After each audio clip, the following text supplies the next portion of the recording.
오늘은 요즘 같은 여름철 갑자기 어지러울 때 대처할 수 있는 방법과 어지러움 원인의 동양의학적 원리에 대해 말씀드려 볼게요.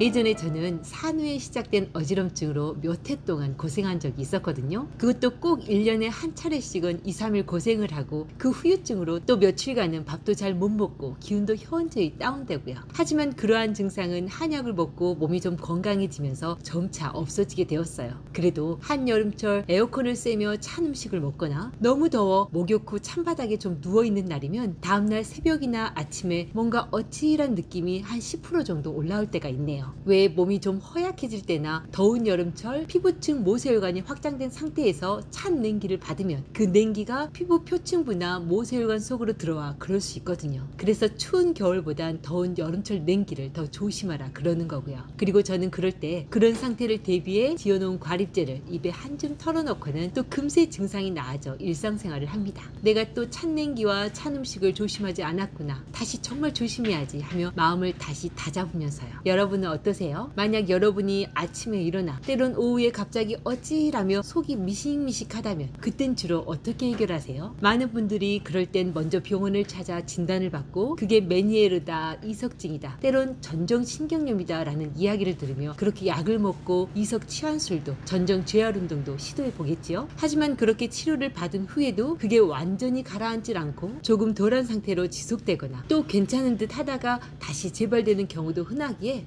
이걸 어떻게 근본적으로 해결하지 하며 여기저기 알아보시는 분들도 많은 것 같아요. 하지만 예전에 제가 어지럼증 원인이 약간의 책기와 냉기로 비롯되는 경우가 많아 그게 병원약으로 잘 낫질 않고 계속되거나 자주 재발되는 경우가 흔하다라고 했던 이야기 혹 기억하세요? 그게 특히 과로가 심했거나 기운과 혈액이 현저히 약해져 있는 상태에서 거기에 한여름에 피부층 모세혈관이 확장된 상태로 냉기가 피부층이나 뱃속으로 침범하여 피부와 모세혈관을 응축시키면서 그런 경우가 많다라고 말씀드렸었고요. 그래서 어지러움 증상이 계속되거나 자주 재발될 때 반드시 기운과 혈액을 올려주는 약초들을 주 치료제로 소화력을 올려주고 체기를 풀어주는 약초들과 함께 약간의 냉기를 발산시켜 없애주는 약초들을 사용하여 어지럼증을 고칠 수 있다 말씀드렸죠. 다만 담적이 심한 경우나 뇌혈관이 많이 위축된 어르신들의 경우는 한약으로 치료하더라도 완전히 고쳐지기까지는 치료기간이 오래 걸린다 말씀드렸었고요. 하지만 이렇게 심하게 어지럼증이 반복되는 것 말고 갑자기 어지러운데 증상이 아주 심하진 않거나 약하게 자주 재발되는 경우, 그것도 병원약으로는 효과가 부족해서 일상이 계속 버거운 경우, 그럴 땐 한방 과립으로 어지럼증을 어떻게 해결하는지 간단한 처방 하나 알려드려 볼게요. 먼저 평소 기운이 현저히 허약하고 얼굴도 희며 맥박도 느리고 약한 심허약이 있는 사람이라면 제일 먼저 바나 백출 천마탕이라는 과립이 필요해요. 왜 심장 자체의 펌프력이 약한 사람은 바나 백출 천마탕에 든 인삼, 황기, 천마가 심장과 폐의 수축력을 도와 혈액을 일단 뇌 말단까지 올려보낼 수 있으니까요. 거기에 백출, 창출, 진피, 바나, 건강, 메가, 신공은 위장을 따뜻하게 하면서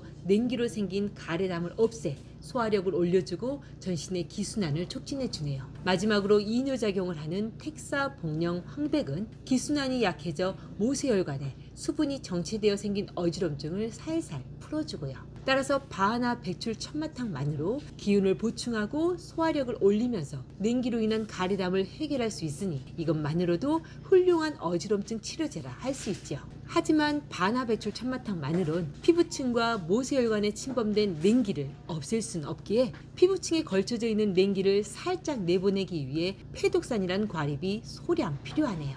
이는 마치 따뜻한 봄바람에 찬 냉기가 저절로 밀려나가듯 두피로 침입된 냉기를 따뜻한 약초의 기운으로 밀려나가게 하여 두피로 혈액순환이 잘 되게 하는 효과가 있거든요.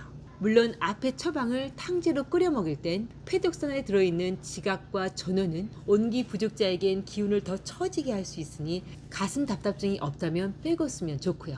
마지막으로 폐독산을 소량 써야 하는 이유는 온기 허약자에겐 냉기를 내보내는 발산제의 양이 조금만 과해도 기운이 쉽게 처지고 심장이 벌렁벌렁 할 수 있어서요 라고 말씀드릴 수 있고요. 그럼 이렇게 기운이 쇠약한 경우가 아닌 보통 사람이 과로가 심했거나 일시적으로 체력이 약해져 어지럼증이 온 경우라면요, 그것도 거기에 찬 냉기나 찬 음식을 먹어 냉기가 몸에 정체되고 소화불량까지 겸한 상태로요. 그런 경우라면 인삼 환기는 사실 쓰기가 좀 애매해요. 특히 스트레스가 있는 경우라면 몸의 긴장으로 혈관도 수축하고 상부론 열이 팽창되어 있는 상황이므로 자칫 인삼 환기를 쓰면 가슴이 더 답답해지며 메스꺼움이 심해질 수 있거든요. 따라서 그럴 땐 인삼 환기가 빠진 하지만 위화장의 소화력은 올려줄 수 있는 평이산을 이기 거푼산이란 과립과 함께 쓰면 효과가 좋네요.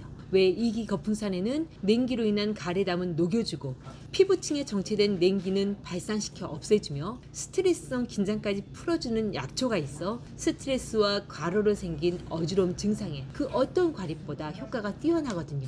여기에 평이산은 위장과 피부층에 정체된 수분을 없애주고 소화력을 올려주는 효과가 있어 이기 거푼산에 더해주면 어지럼증으로 인한 소화불량을 쉽게 해결할 수 있고요. 하지만 이기 거푼산이란 과립은 중풍이나 구안화사 같은 풍 증상에 쓴다고 알려져 있으므로 평소 약국이나 한의원에서 자주 사용하지 않은 과립이라 제약회사에서 생산이 잘 안 되어요. 그래서 저는 아쉬운 대로 평이산이란 과립의 바나 후박탕과 패독산을 손님들에게 처방해 주네요. 왜 평이산에는 냉기로 인한 가래담을 해결해주는 약초가 없어 바나 후박탕이란 과립이 더 필요하거든요. 하지만 만약 어지러움 증상이 두통과 함께 있거나 평소 스트레스성 긴장이 많은 경우라면 위 세 가지 과립에 계지가 작약탕이라는 과립이 더 필요하네요. 왜 풍한 냉기를 발산시켜주는 계지와 더불어 작약 혈관과 근육층의 긴장과 통증을 풀어줄 수 있으니까요.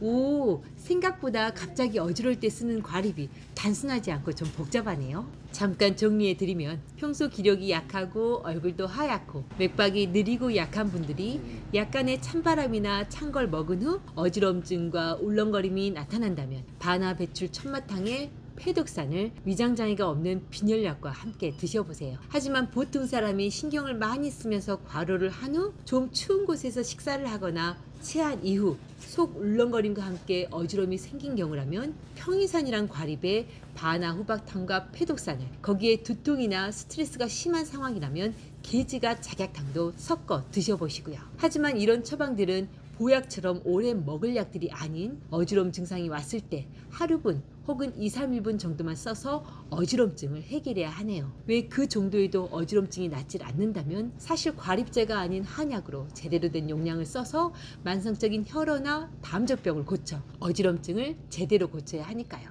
그럼 만성적인 혈어나 담적병을 고치는 건 과립으로 힘든 거예요? 라고 물어보시겠죠? 네.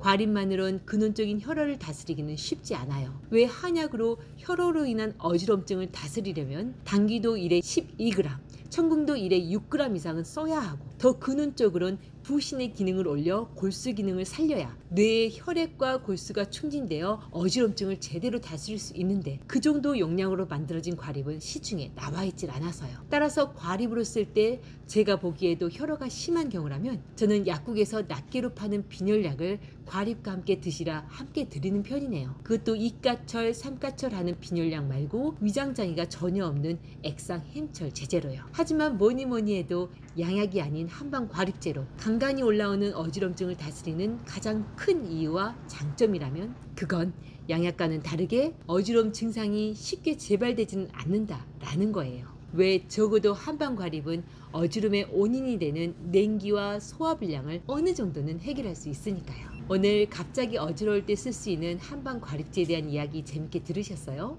오늘 과립들은 어지럼증이 그리 심하지 않을 때 혹은 조금 심하더라도 어지럼증 초기엔 효과가 아주 좋고 재발을 막는 데도 도움이 되니 한번 시도해 보시길요. 평소 혈어가 심한 경우나 담적병이 있는 경우라면 한약도 고려해 보시고요. 오늘 저의 이야기가 병원에서 메니에르며 이석증, 전정신경염이라 진단받았더라도 그게 완전히 해결되지 않아 고민이신 분들께 동양의학으론 이를 어떻게 해결할 수 있는지 제대로 이해되는 내용이 되었길 바랍니다. 오늘도 복을 부르는 감사한 하루 보내시고요. 그럼 다음 시간에 다시 만나요.